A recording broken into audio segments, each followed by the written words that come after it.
Hello YouTube family, welcome to Sugan's home. Aloo paratha பிடிக்கும், ஆனால் அது பண்ணுறது ரொம்ப கஷ்டம்னு நினைக்கிறவங்களுக்கு இந்த வீடியோ ரொம்பவே யூஸ்ஃபுல்லாக இருக்கும். இது ரொம்ப டேஸ்டியாக இருக்கும். செய்யும் போதே கொஞ்சம் தனியாக எடுத்து வச்சுக்கோங்க, ஏன்னா டேஸ்ட் அவ்வளோ அல்டிமேட்டாக இருக்கும்.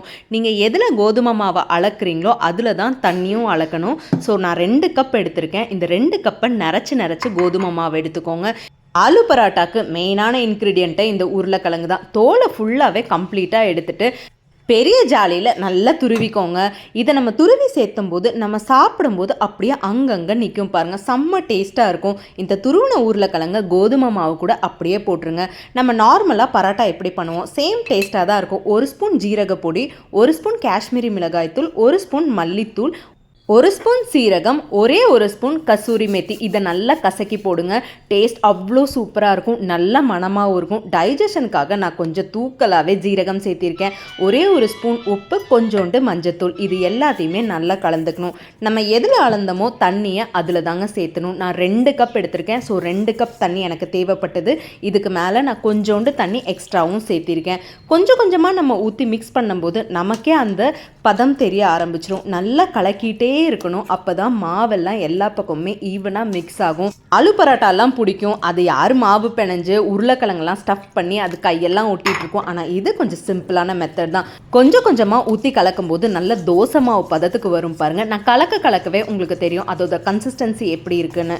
நல்லா ஒரு 2 நிமிஷத்துக்கு கைவிடாமல் கிளறிட்டே இருக்கணும். அப்போ தான் எல்லா மசாலாவும் ஈவனாக ஸ்ப்ரெட் ஆகிடும். நம்ம ஊற்றுனா இந்த பதத்தில் இருக்கணும். அது வரைக்கும் நல்லாவே மிக்ஸ் பண்ணிவிட்டு கொத்தமல்லி மட்டும் கொஞ்சம் தாராளமாக போடுங்க.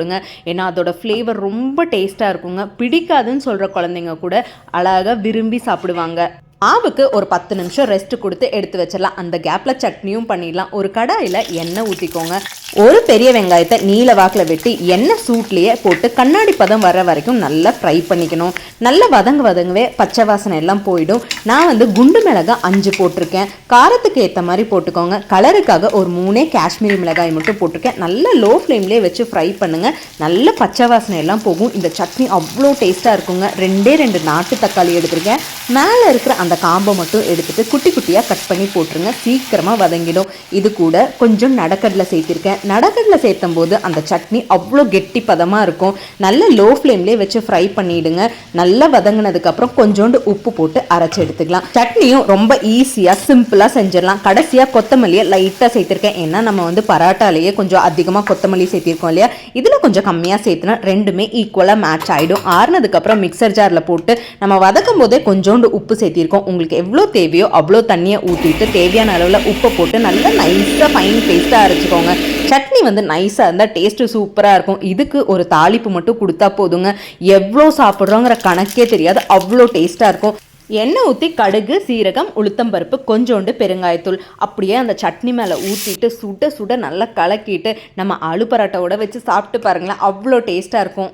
இந்த சட்னியை இட்லி, தோசைன்னு எது கூட வேணால் வச்சு சாப்பிடலாம். நம்ம கலக்கி வச்சுருக்கோம்ல ஆலு பேட்டர் 10 நிமிஷம் நல்லாவே ஊறிடுச்சு.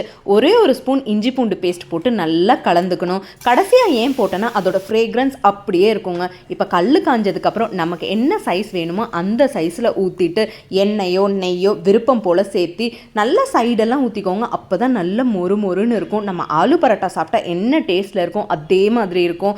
கிட்ஸுக்கும் இது என்னன்னே கண்டுபிடிக்க முடியாது. இது லஞ்சுக்கும் எடுத்துகிட்டு போகலாம், பிரேக்ஃபாஸ்ட், டின்னர்னு எதுக்கு வேணால் சாப்பிட்டுக்கலாம். அவ்வளோ டேஸ்டியாக ஈஸியான ரெசிபி தாங்க இது.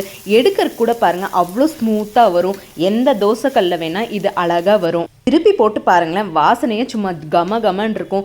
ஆலு பரோட்டா பிடிக்கும், செய்யறதுக்கு தான் டைம் இல்லைங்கிறவங்களுக்கு இந்த வீடியோ கண்டிப்பாக யூஸ்ஃபுல்லாக இருக்கும். உங்கள் ஃப்ரெண்ட்ஸ் அண்ட் ஃபேமிலி கூட மறக்காமல் ஷேர் பண்ணிக்கோங்க.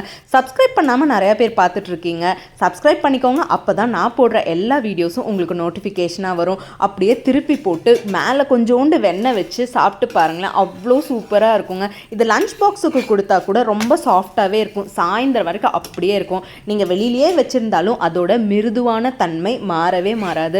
நம்ம ஆலு பரோட்டா எப்படி செய்கிறோம் அதே மாதிரி தான் இருக்கும். இந்த ரெசிபியை ஒரு 10 நிமிஷத்தில் செஞ்சிடலாம். ஸ்கூல் விட்டு வர குழந்தைங்களோ ஹஸ்பண்டோ திடீர்னு பசிக்குதுன்னு சொன்னால் 5-10 நிமிஷத்துல ஈஸியாக பண்ணிடலாங்க.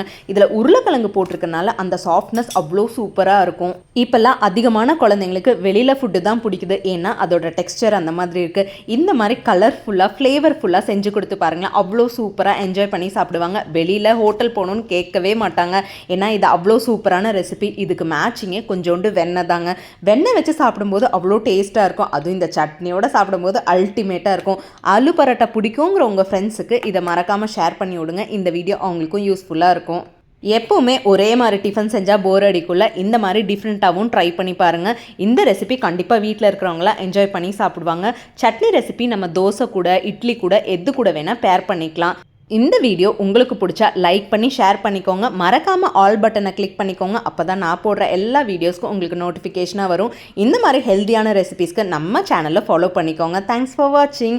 மோர் இன்ட்ரெஸ்டிங் வீடியோஸ்க்கு மறக்காமல் லைக் பட்டனையும் ஷேர் பட்டனையும் தட்டி விட்டுட்டு போயிடுங்க.